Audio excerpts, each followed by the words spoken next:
Hey guys, Carl Gruber, host of this podcast, World Awakenings, the fast track to enlightenment.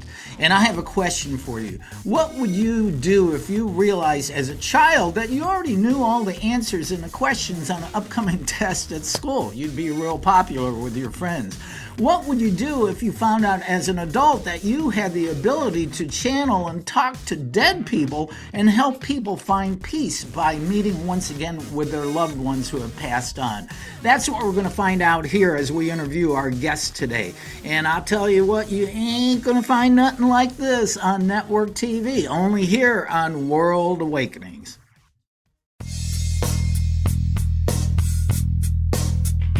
This is World Awakenings, the fast track to enlightenment with your host, Carl Gruber.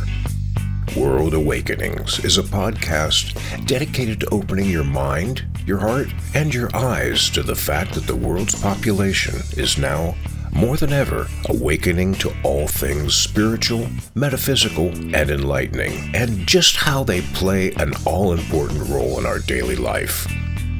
So join Carl on this enlightening experience as he interviews metaphysical and spiritual experts to discuss, debate, and delve deeply into the hows and whys of this worldwide awakening. Hey, it's time for yet another awesome episode of this show, World Awakenings, the fast track to enlightenment. Hi, I'm your host, Carl Gruber. Now, the theme of finding out why now more than ever the people of the world are awakening to all things spiritual, metaphysical, and enlightening continues with our special guest today. Now, before we check in with her, please take a moment to grab your free copy of my ebook, The 3 Pillars, a simple 3-step process to manifest positive and permanent change in your life by clicking that link below in the show notes. So, my guest today is Reverend Colleen Vanderzyden. She is a registered Lily Dale medium, certified intuitive life coach, radio show host, author, and inspirational speaker. Now, while living in Lily Dale, New York, the largest spiritual community in the world, she has been helping people reconnect to their loved ones who have passed. She is also an intuitive coach who helps you tap into your inner wisdom so you can confidently handle anything. I like that part. She is a certified medium with the Arthur Ford International Academy of Mediumship. Colleen is a certified life coach from the Life Purpose Institute who specializes in transformation, self-empowerment, and spiritual awakening. I like that too. And she's been extensively trained in many forms of energy healing and has developed her own method of healing called Luminescent Healing. You can also tune into her radio show, Embracing Your Essence, on Lily Dale Radio, and she is the author of the book Courageously You. So welcome, Colleen. Thank you for being here on World Awakenings. Well, thank you so much for having me. I'm really excited to talk to you. Oh, I am too. My gosh, you're a friend and partner, Greg Unterberger, who has been on my show as a guest, had mentioned to me about you and found out that maybe you might be interested in being on a show. Colleen, you have many amazing talents and abilities, but I'd like to start with your personal story of becoming and accepting your abilities as a medium. I read that you experienced psychic things even as a youngster. Yeah, I would know things ahead of time and, what was going to happen if a deer was going to run out in front of me. I used to tell people what was going to be on tests at school because I knew what questions they would ask. Ooh. So, I was always like that. I had no idea, though, about the mediumship part at all. Okay. So they weren't connected in my mind. I bet you were popular with your classmates if you knew the questions coming up on the test. Wow. When I knew the answers, it helped. Well, so I do understand that you used to be a teacher. Now, at what point, what did you teach, and at what point did you adopt your mediumship as a full-time career? Yeah, that's a good question. I am or was a music teacher. I taught grades 4 through 12 string music, violin, viola, cello, and bass. Okay. And I'm also a professional violinist. So I perform still in an orchestra in Pennsylvania. But I retired from teaching in 2016. So there's a little bit of an overlap where in the year 2000, I say I woke up in 2000 and had lots of different interests all of a sudden, right? So I ended up taking a couple of classes on sound healing, which, of course, related to the music, but I always tried to keep them separate. I wanted my healing and mediumship and psychic part separate from my teaching, but then I realized they were all interconnected. So there was a little overlap time of about 3 years where I was a full-time medium and a full-time teacher. Wow. That's pretty amazing. Bass too. I grew up playing the string bass. Yeah. Nice. And then I became a hippie and turned it to electric bass. Electric bass is fun to play. I had to learn how to play that too. And I would play for some musicals every now and then. So that was fun.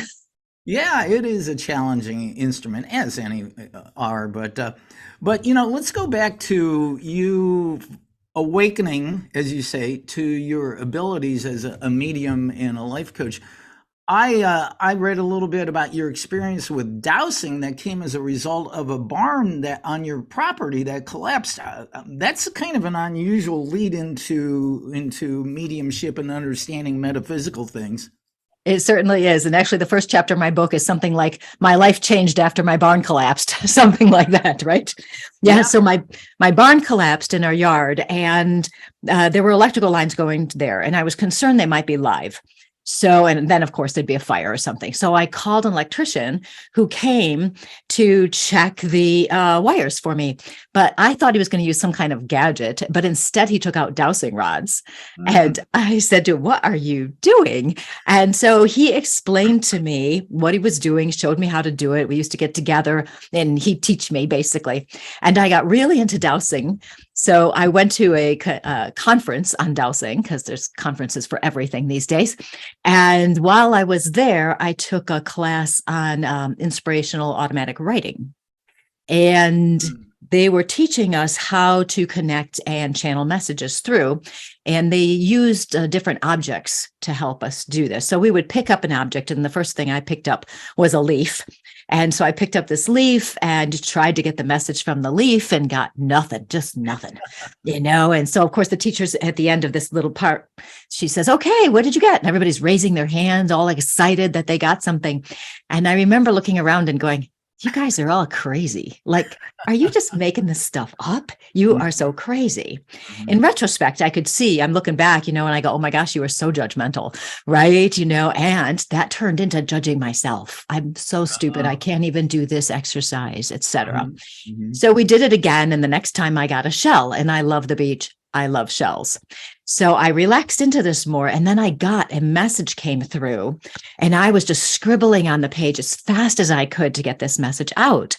And when I got done, I was the one raising my hand going, "Listen to mine," But out of that paragraph, at that time, there was one sentence that stood out to me. And it was, "Be who you are, for who you are is blessed." And at that moment, that is the moment I woke up and went, I have no idea who I am. I have no idea what I'm doing, but I did know that I didn't like how I was living. And so that woke me up. And that's when I started my journey. I call it an adventure now, my adventure of self-discovery. Yeah. Well, it's interesting, a couple things you said. I have read in my studies that, and this surprises a lot of people, that everything has some form of consciousness, even a rock or a leaf or a seashell. And the fact that you can, because everything is energy, there's some kind of level of projection of energy or thought coming from anything. And I think people don't understand that. But the other thing too, as far as the dowsing, that's funny, not many people expect an electrician to come out with dowsing rods. And most of us think of dowsing rods just in finding water. But there's so many modalities that I understand in dowsing, pendulums, strength testing, that type of thing, where there are methods that are in sync with the universe on delineating the truth or the false. Absolutely. I love dowsing in all forms of it. Yeah. I actually haven't dove into that very, very much. So I'm going to have to investigate that too. But how did you end up combining your abilities as a medium with becoming a life coach and an energy healer? Yeah, it's interesting because once I started my my adventure of self-discovery, I just started to read about so many different topics. And I checked into all sorts of things. And within a few years after I woke up, I was in church here in Lilydale just visiting, and I remember getting the message that it was time to become a medium and talk to the dead people. And I said to them, no, I'm not. I'm just not. And they said, yes, you are. And then I said, well, if you want me to, then you've got to get me the right teachers. And they did. So it's interesting because when I first woke up and I just started exploring all sorts of different things, and I started with mediumship a little bit, and then I thought, no, it just didn't feel right. So I stopped, and I really worked on energy healing for quite a few years, probably 3, 4, 5 years. And that was very helpful for me to become more aware of the subtle energies. And when I got back into the mediumship, it was easier to do, and it felt more natural. And then I realized what I really loved doing, because I am a teacher. I've been a teacher forever. I love teaching people how to become their best selves. That's like one of my most favorite things. Yeah. And then I stumbled upon life coaching for spiritual life coaching and intuitive life coaching. And I just stumbled on it. I was like, that's what I've been looking for all along. I didn't even know there was anything like that out there. So it all kind of just came out of the blue, if you will, in divine order, and came together. And it just, they're all so interconnected to me now that I don't even really delineate so much anymore. Well, you know, that's interesting. Things come together in divine order. And I think once you get in touch with those, as you call them, subtle energies and things like that, then you actually allow things to come together in divine order in the right time, in the right way. And that's when it really feels natural. You know, okay, I don't even have to question this. I know that I'm supposed to do this. Yeah, we get in that flow. It takes a little bit of time to get there, you know, for most of us to find that flow. But once we find the flow and we can feel it, and we can feel that things are working as they should be, and we move into that trusting space, then if we do get out of that flow, at least we know what it felt like and we can get back there again. So it's wonderful to get in that energy. One more question about mediumship. So when you first got into it, I mean, can you remember your very first instance where you connected with somebody that was passed and were getting messages? Were you weirded out by it, or are you just delivering a message for somebody? I don't know if this is the very first time, but it was definitely in the beginning of my training. Once I got some explanation of how to connect a little bit and that kind of thing, and I remember it, I was surprised that I, number one, got anything right, that anything was coming out of my mouth that was even right. But one of my bigger surprises was when I was doing a reading for someone, and at the end of it, she said to me, "It was so interesting. You moved just like they moved. You sounded like them. It was like they were in the room."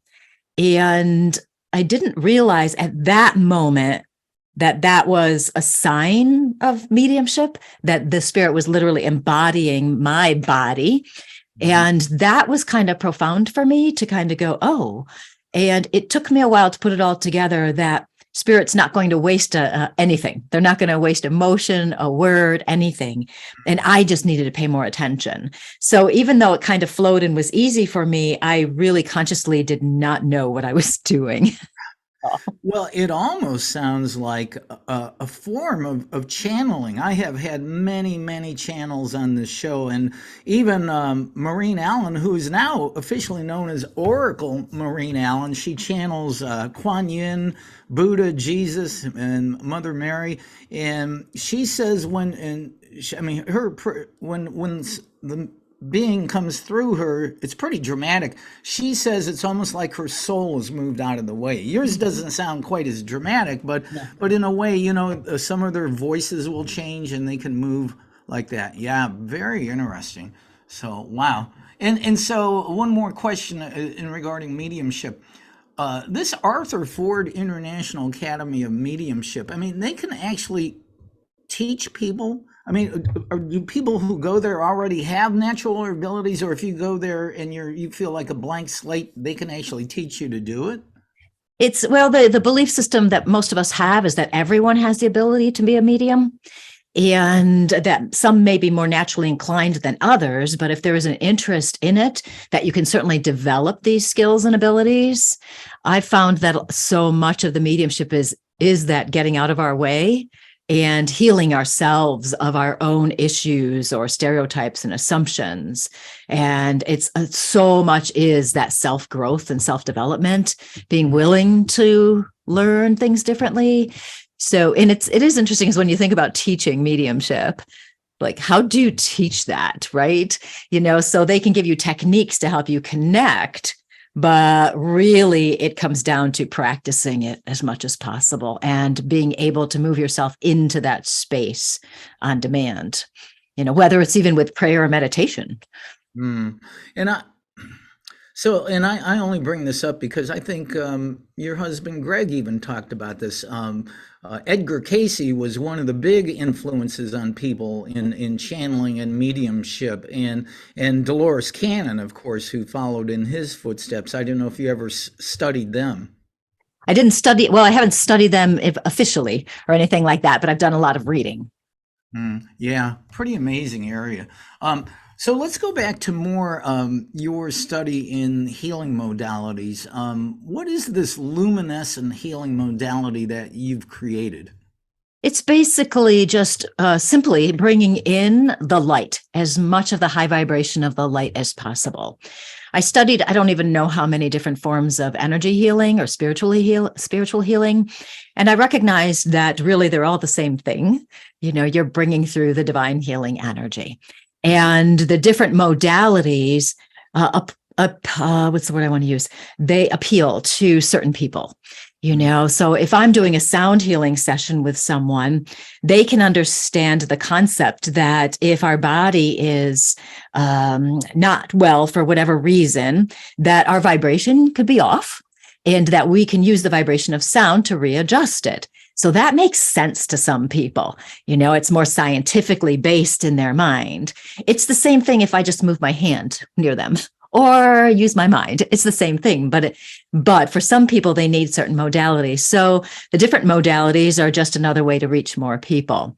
So luminescent healing for me is I basically just work in someone's energy field and bring through the light, the healing energy, hold their energy in that space, basically. And that makes sense to me because the way I understand it is spirit comes to a person when healing is happening in a way that they can accept that they're ready to, and you're exactly right. It may be this modality or that modality that works. Exactly. And people too, when they think about healing, they usually think only of the physical. I'm sick, I've got this. And sometimes they don't recognize that the healing energies are also there for us mentally, emotionally, and spiritually, Yeah. Just one more question about luminescent healing. So you said by bringing the light in, I mean, how do you do that? It's purely really by intention. I studied sound healing with Jonathan Goldman, a big name sound healer. And he said that there is basically a formula for healing, which is intention plus the energy and love. And so our intention is setting the intention that we're bringing in the highest and the best, that we're going to channel the healing energy. The energy itself is the modality that we use. And then, of course, bringing in the positive energies of love, kindness, compassion, etc. And so if someone sets a pure intention of bringing in the healing energies for whatever is best for their client or friend or family member, then they are in the right place. Lots of times as humans, of course, we have our ulterior motives. We want this to be healed. And so we focus so much on that rather than allowing the energy to go where it needs to go according to the universe. Which is interesting because sometimes years ago, I did a healing on someone and she came back, she goes, I don't know that anything changed. I said, really? Because I have a very strong belief that everyone gets healing. She goes, yeah, that didn't work, but I did notice my psoriasis left. My sister is talking to me now, and I think I'm going to move. And I said, changes. So she didn't recognize that the healing had actually affected other things other than what she had hoped it would be. Miracles come in different ways, yeah, and you may not even suspect it. I'm a big proponent of sound healing. One of my past guests here is Eileen McCusick, who does biofield tuning, and she actually has tuning forks she's developed called biofield tuning. She's pretty well known. I actually have one of her tuning forks sitting a few feet away. It's too far away to grab, but it's tuned to the Schumann frequency, which you actually hit it on a hockey puck or something and then put it on places where, and evidently it works really well. I've used it for a little bit on my hips as a runner, and it's loosened up my hips too. Oh, I love the tuning forks. I probably have 25 of them in my house. Well, I'm going to have to hook you up with Eileen if you don't know her already. So, well, you just, like I said, you have so many abilities and cool things you're doing. I want to find out more about this spiritual community, Lilydale, that you live in upstate New York. How did that come about? Well, Lilydale was actually established, if you will, about 148 or something years ago.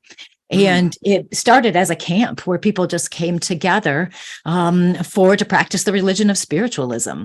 So, and in that religion, it is about spiritual healing and also communicating with the people who have passed.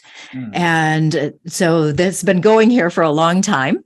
And now the current day iteration of it is we're open year round, but we do have a summer season where there are summer workshops and in all sorts of different topics and events and everything. And we have several churches here, spiritualist churches, and it is a community. So we have a post office and a couple stores. In the summer, we have more stores, and the restaurants are open in the summer. So our summer season starts June 23rd this year and goes basically through Labor Day. And we have 34 registered mediums here. And it's no idea. Yeah, it's wild. And we also have a healing temple where people go for healing. So in the summer, what happens is we have 3 outdoor services. We call them one an inspiration stump. There's back in the woods, there's this old stump, and we stand up there and give messages to the audience. And then another one called Forest Temple. So we have 3 outdoor services, and mediums will go and give brief messages to people in the audience. And it's fun. And then there's 1 or 2 healing services a day. So people from all over the world, I mean, pre-COVID, it's picking back up again, would come here and have readings or go to workshops, visit the outdoor services. We live on a lake here. So there's a little lake. So we've got an old growth forest that has never been logged, and anything that falls down, it just stays there. The energy here is amazing. Absolutely amazing. I would think so. Wow. So people actually, are there like people like hotels or bed and breakfast people can come and stay out there? Yes, we have 2 hotels if they open the other one this year, 2 hotels and about 5, 6, 7 guest houses. And so people can stay here, It is interesting because when people come in the gates, and in the summer, there is a gate fee to get in. And it's not very much money, but once they come in the gates, people talk all the time about how it feels so different. The energy is just so peaceful. And usually people want to move here because it is a private religious community. People come in and they see a house for sale and they go, I want to buy that house. I'm like, well, okay, wait, you got to be a member of a spiritualist church.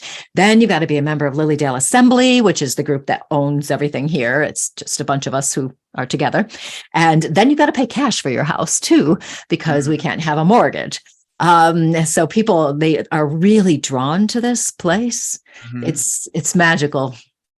I'm interested that you said it's a religious community. I think that sometimes people will get confusion because I generally use the term spiritual as opposed to religious. I think when you hear the word religion, many people look at the dogma of the organized, established religions from the centuries. So absolutely. Yeah. And it is to promote the religion and the philosophy of spiritualism, but a nice a nice message with spiritualism is we believe in the God of your understanding. So we have a lot of people who were nuns and priests who come here or live here. And it's a very open religion. It's whatever you want to believe. So it's the God of your understanding. And we talk about natural laws and energy a lot. That's very cool. I wrote about in my book that I released last year, True Spirituality and the Law of Attraction, about the ever-growing portion of the population of the world called SBNR, spiritual but not religious. And that's exactly what your community is like. But just a real quick esoteric question, but why can't people have a mortgage when they buy a house there? Yeah, it's because Lilydale Assembly actually owns the land. And so as I understand it, they if somebody had a mortgage and they defaulted, it would go to the bank, which would go against the rules of Lilydale Assembly, so everything has to revert back to Lilydale. Okay, I better start saving my pennies for that so I can buy a house. Right. Wow, this is really cool. Now, we mentioned that you are married to Greg Unterberger, a psychotherapist and spiritual teacher. Now, are you two doing workshops together? Because you both have your most amazing talents from each other. Yes, we do some things together, and we both do our own things too. But we started a soul empowerment online community, and it is a community where we're bringing people together who are of like mind, if you will, who are looking for spiritual guidance or information. And so many people now are, at waking up, as you were mentioning earlier, people are waking up and they don't really know where to go, and they don't really have people around them, because I've heard some great stories about people saying that I was, my friend died or whatever. And all of a sudden I'm talking to her and I know she's there, but I tell my family and my friends and they think I'm crazy. And I'm going, oh no, that's perfectly normal. So we're kind of attracting people who are looking for the guidance and more information to help them really, truly. And what it is becoming who they really are, which is my big message. That's what I always talk about. That was the title of my book, is Courageously You, trying to help people become their courageous selves and recognize their own truth. So we've started this community together, and it's been fun. We do workshops every month and free in-person events too, all sorts of stuff. It's been amazing. Yeah, and Greg and I are both disciples and students of A Course in Miracles. That is one of my main driving forces in my own spiritual life, which I love so much. It's interesting. So when somebody comes to you for a mediumship reading, I'm guessing that person in particular, each individual, is looking for a communication with a loved one from the past to find more peace. Yes. Absolutely. And when I do a mediumship reading, what my intention is to bring through that spirit as clearly as possible, so that my client in front of me can feel their presence, feel that spirit's presence again. And as an evidential medium, I want to give information that is specific to that person. So I'm trying to think of a really good story. I've had some good ones over the years. There was one demonstration, and Greg was at this one. It was a public demonstration of mediumship. And I brought it through a spirit, and I was talking about this guy, and I could see guns. I couldn't tell if he was a hunter or what it was, but I could see the guns. And then I said something about him shaking. Because my hand started shaking. I said, there's some kind of neurological thing happening here. And I said a name. I don't remember the name now, but I said a name. And then as I was talking, nobody in the audience was taking it. I'm like, man, okay. Yeah. And then I said, well, this is interesting because he says he's good looking. And he tells me that, well, he kind of looks like Tom Selleck. And I said to the audience, Tom Selleck's still alive, right? And they said, yeah. I said, okay, good. Because if I'm talking to him, I got to leave right now. And then nobody took it still. I'm like, okay, I don't understand. And then I said, well, he says something about Tom Selleck. He looks like Tom Selleck. And I said, and he's also talking about twins in the family. And all of a sudden, somebody in the front row goes, Well, it turned out this guy was her husband, and I don't know why she didn't recognize him right away. His mother always told him he looked like Tom Selleck. Hmm. He was a twin. His dog's name was whatever the name I had said. He had all the guns. I mean, it was like everything I said, and he had a neurological thing. Everything I said made sense, but she just wasn't connecting it yet, you know? So I want to bring through things like that so people can recognize their people. I always tell people who are new, who've never had a mediumship reading before, because sometimes they don't know the difference between mediumship or psychic, but mediumship is talking to the dead people. I always tell them, at the very least, it should be an interesting experience. But I want it to be inspirational, helpful, healing, whatever. And the spirits will, after we identify them, then they'll start talking about all sorts of stuff. And they might come in and give the person in front of me advice, or maybe not.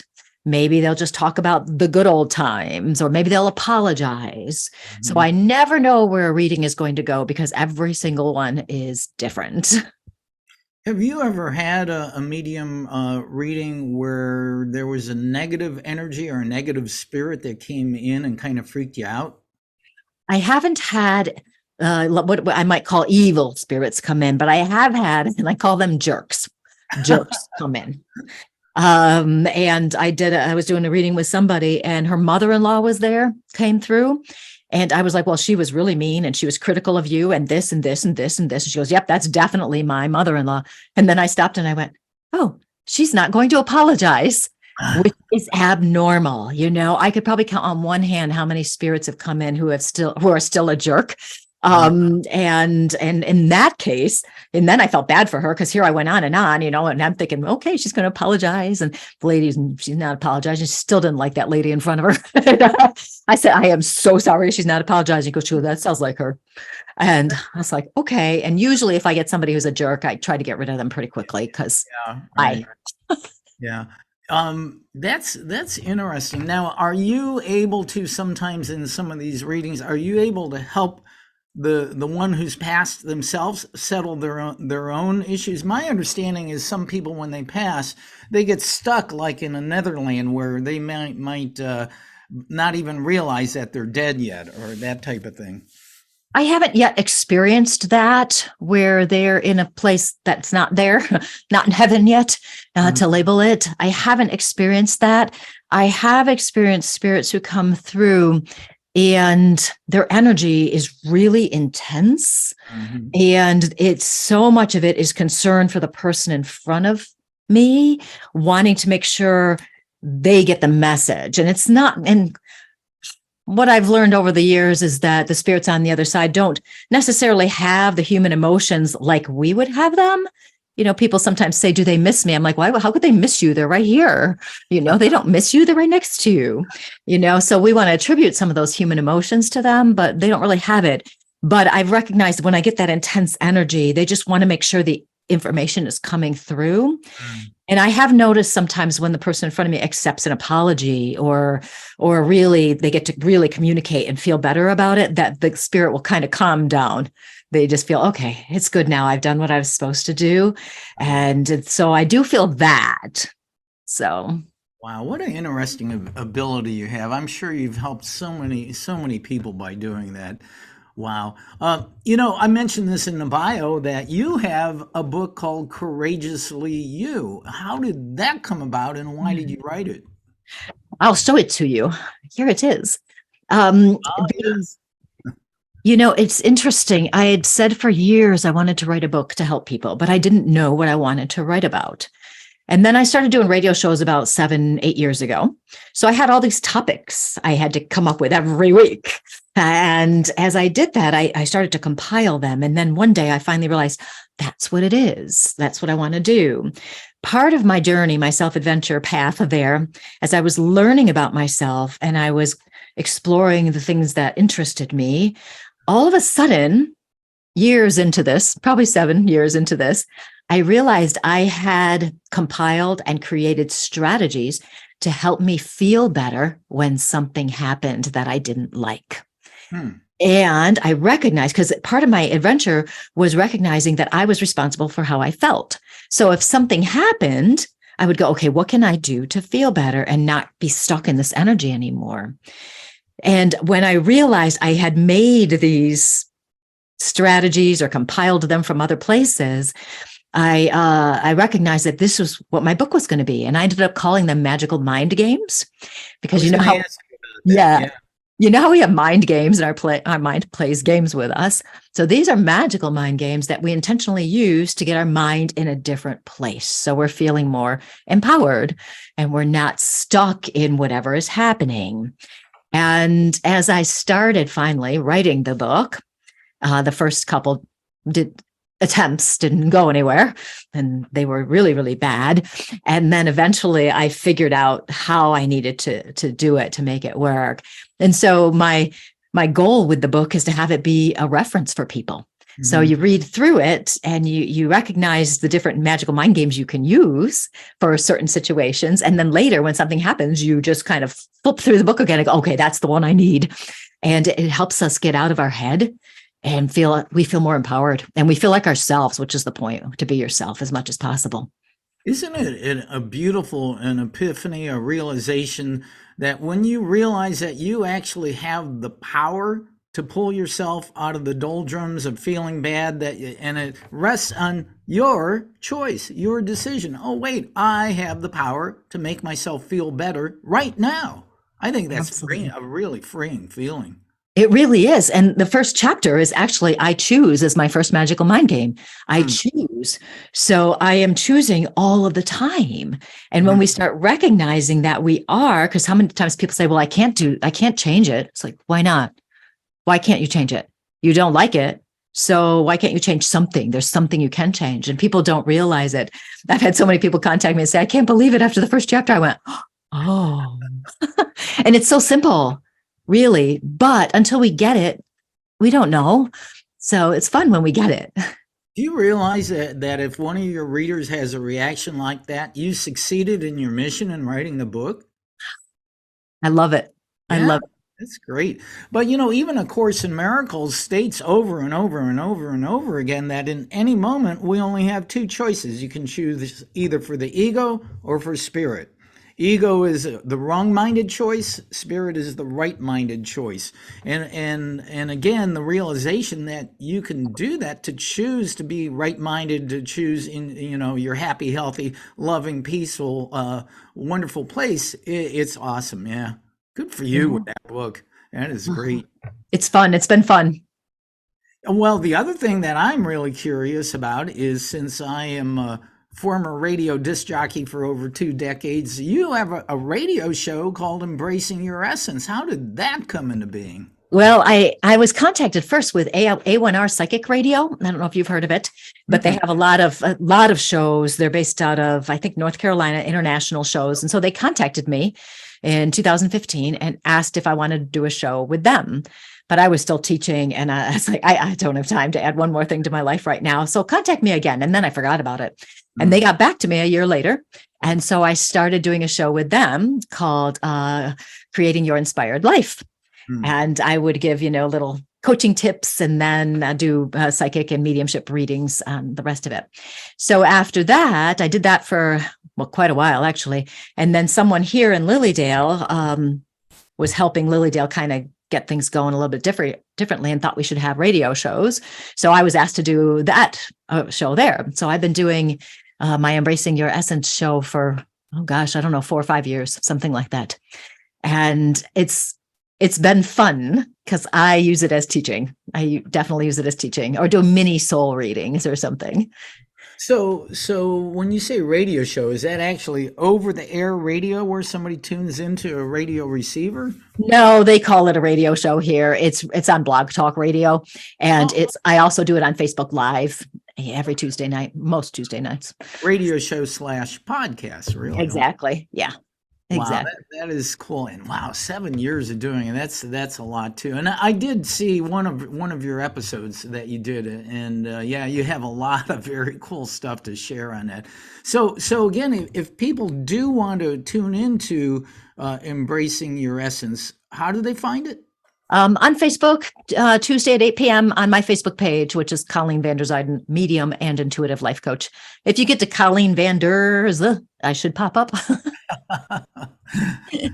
Okay, so you do it with regularity on Tuesdays. Yeah. Yeah, usually, Wow. And also, you and Greg Unterberger, you do many workshops at Lilydale and online. What are some of them that you have coming up? I'm doing a platform mediumship workshop where I'm going to help people improve their skills to stand up in front of an audience and give messages. I have my own unique way of doing things, and I tend to be pretty animated and very fast as the spirits come through. And because of my performing, having performed for, a long, long time, I have some stage presence knowledge, which I would share, how to walk up there, how to get your energy up, even if you're scared to death, because most people are. So I'll be doing that in July. And I'm doing one of my favorites this year is empath survival skills. Oh boy, many empaths need to hear that. So, well, and with so many people waking up now, and with everything that's happening around us and this whole shifting that's happening, people may not know they're even an empath. And then when they realize it, it's a blessing and a curse, I like to say.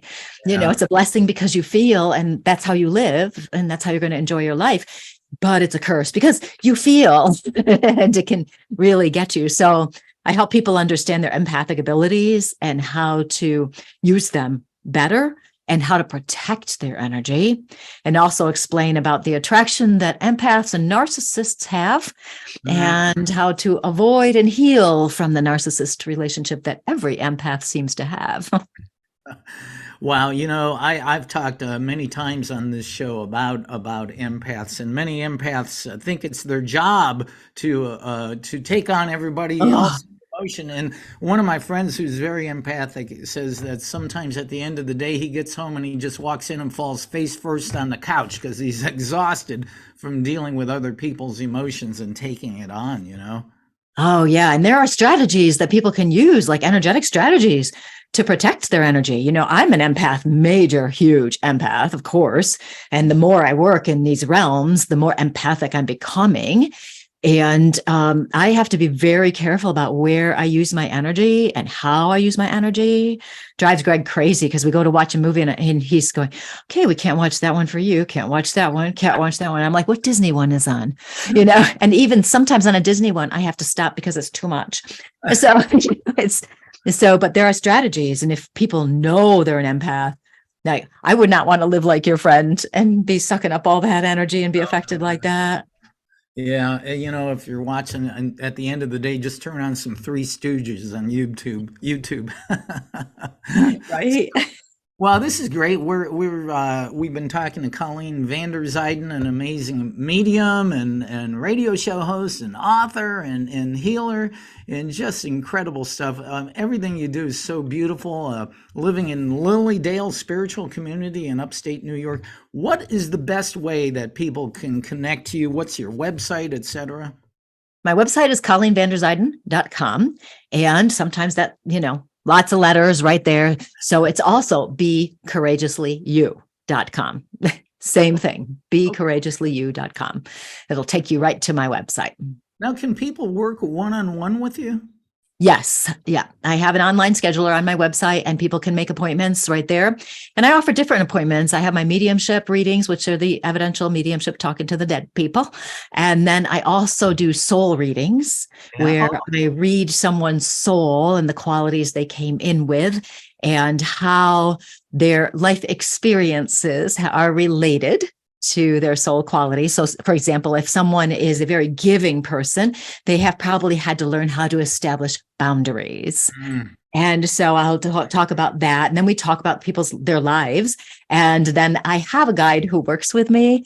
And so it's interesting when I'm doing a soul reading or even a regular reading for that matter. If my guide steps in, I spend time going, that's a great idea. Okay. And then I just kind of channel information through to help whoever's in front of me live their better life. So I do those as well. That is just wonderful. Yeah. And so, everything you do is just so in line with the mission and the theme of this show. And Colleen, thank you so much for being on World Awakenings. It was a blessing to have you on. Well, thank you. I very much enjoyed talking with you.